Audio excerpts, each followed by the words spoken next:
Սա քերելու մշակույթը ամրապնդելու օրինակ է։ Բյուջեն լցնելու համար նախագիծ է։ Հայտարարագրումից հեռու գնանք, շարից փորձանքից հեռու։ Հարկ տալը երբեք չի կարելի համարել հպարտության առիթ։ Այն սովորական պարտավորություն է, երբ բոլորը վճարեն, ես էլ կտամ։ Մեծարգո վարչապետ, հարգելի փոխոսնակ, հարգելի գործընկերներ, սիրելի ժողովուրդ։ Սրանք նախադասություններ են, որ լսել եմ այս ընթացքում քաղաքական ընդդիմախոսներից սկսած վերջացրած քաղաքացիներով։ Փորձել եմ ուսումնասիրել, հասկանալ լավ ինչն է պատճառը, ինչն է խորը թաքնված խնդիրը, ինչը որտեղ է սխալ գնացել, որ բյուջեն լցնելը, հարկ տալը 21-րդ դարում Հայաստանի հասարակության մի որոշ հատվածի համար համարվում է թուլություն, իսկ կարգապահ հարկ վճարողը ժողովրդական լեզվով ասած հարիվ։ Երբ նայում ենք մեր վարքաբանությանը, ընդհանրապես հասարակության վարքաբանությանը, որը չնայած շատ է վերափոխվել այս տարիների ընթացքում, տեսնում ենք դրսևորումներ, որոնք գալիս են անցյալի սոցիալական ժառանգությունից։ Մի քանի բնորոշ օրինակներ, որոնք հստակ ցույց են տալիս, ինչպես է անցյալի վատ փորձը ձևավորել այսօրվա սոցիալական վարքագիծը։ Վաղանցիկ հարմարվողականություն եւ մեկ օրվա մտածողություն։ Ցուրտ ու մութ տարիները սովորեցրեցին մարդկանց ապրել օրը օրով, չմտածել երկարաժամկետ, չվստահել համակարգային լուծումներին։ Սա բերեց ռեֆլեքս, ինչ էլ լինի, ես իմ գլուխը կպահեմ, պետությունից բան չսպասեմ։ Պետական սեփականության նկատմամբ անձնական պատասխանատվության բացակայություն։ Խորհրդային ժամանակներում պետական գույքը չէր դիտվում որպես անձնական։ Հետևաբար ձևավորվել է վերաբերմունք, պետականն ազատ է, կարող ես վերցնել, վնասել, անտեսել։ Խուսափողականություն ու գլուխ հանելու մշակույթ։ Խորհրդային համակարգում մարդիկ սովոր էին պետությունից թաքցնել իրականությունը,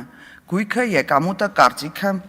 Անցումային շրջանում սա խորացավ, երբ համակարգը անկայուն էր, օրենքները խտրական։ Այսօր սա արտահայտվում է, երբ նույնիսկ օրինապահ քաղաքացին փորձում է իր ճարով հեռու մնալ պետությունից, չհայտարարել գույք, չգրանցել եկամուտ, չբողոքել դատարան։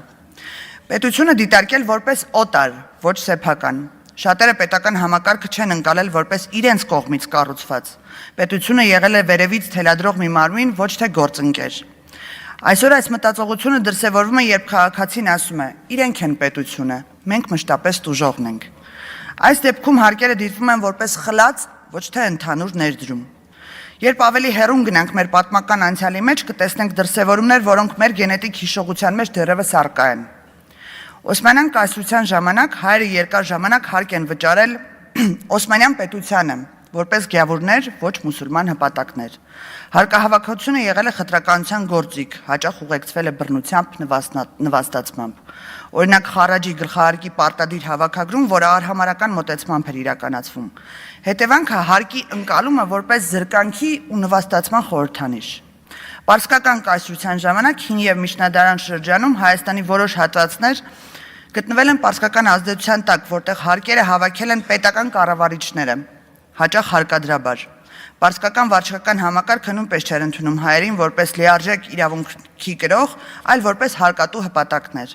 Հետևանքը հարկը որպես օտարի իշխանության դրսևորում, ոչ սեփական պետության պատասխանատվություն։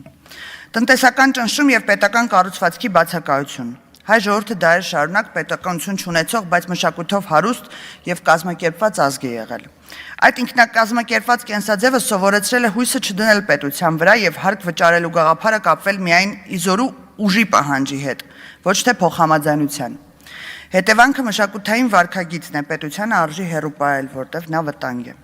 Ինչպես է սա պահպանվել սոցիալ-հոգեբանական մակարդակում։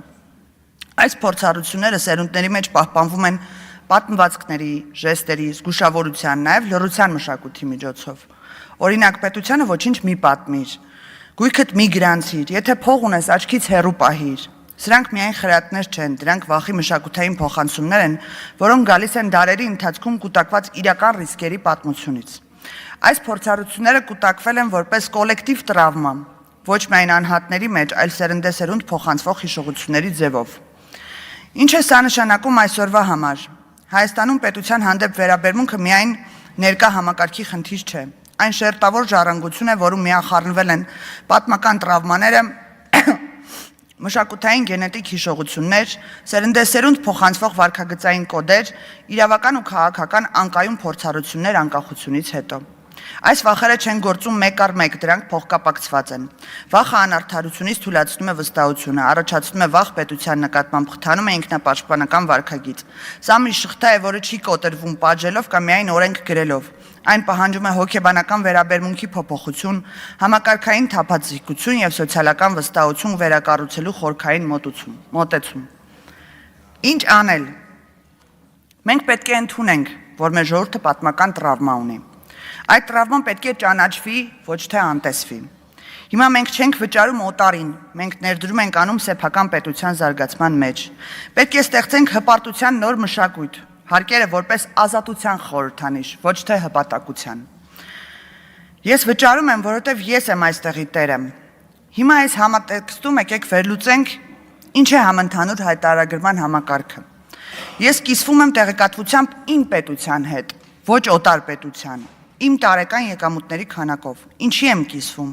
որպեսզի իմ պետությունը կարողանա հեշտ վերլուծի ինձ համար, իմ ընտանիքի համար,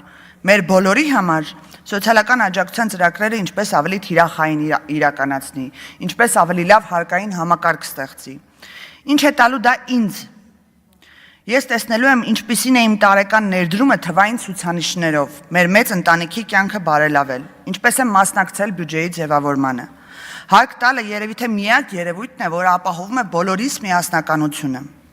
Մենք բոլորս միասին ենք կառուցում մեր պետությունը, ոչ օտարի մեր պետությունը, եւ ամեն մեկս մեր ներդրումն ենք ունենում դպրոցի, մանկապարտեզի, ճանապարհի կառուցմանը։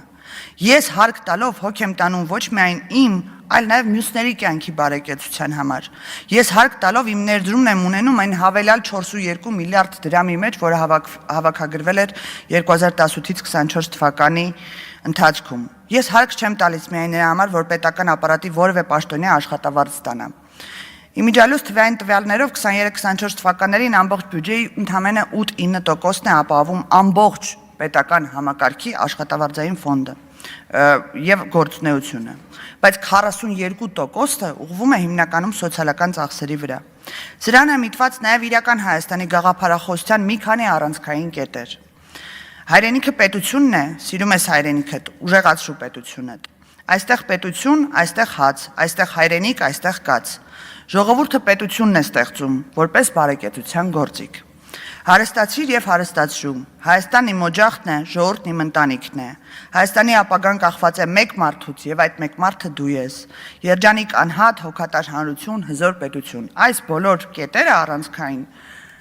նրանց բացվածքը ուղղված են հենց այս տրավմաների վերափոխմանը։ Այո, հայ հասարակության որոշ մասի հարկերից խուսափող վարքագիծը ունի խորը պատմամշակութային արմատներ, որոնք բխում են հատկապես այն ժամանակաշրջաններից, երբ հարկահավաքը եղել է օտարի գործիք։ Այս պատմական հիշողությունը հնարավոր է վերածել ուժեղանալու գործիքի, եթե պետությունը ընդունի անցյալի վերքերը եւ կառուցի վստահություն ներկայով։ Եվ ամենակարևորը, մենք պետք է հասկանանք, հարկ վճարելը պետք է դառնա ազգային արժեհամակարգի մաս, ոչ թե վախից, ոչ թե պատժից, այլ հպարտությամբ, արդարության զգացումով եւ հավատով, որ մենք միասին ենք կառուցում Հայաստանի ապագան։ Ես հավատում եմ, մենք ունենք այդ ուժը, ու մենք այս խորհրդարանում պետք է լինենք այդ վստահություն վերակառուցելու պատասխանատուները։ Շնորհակալություն։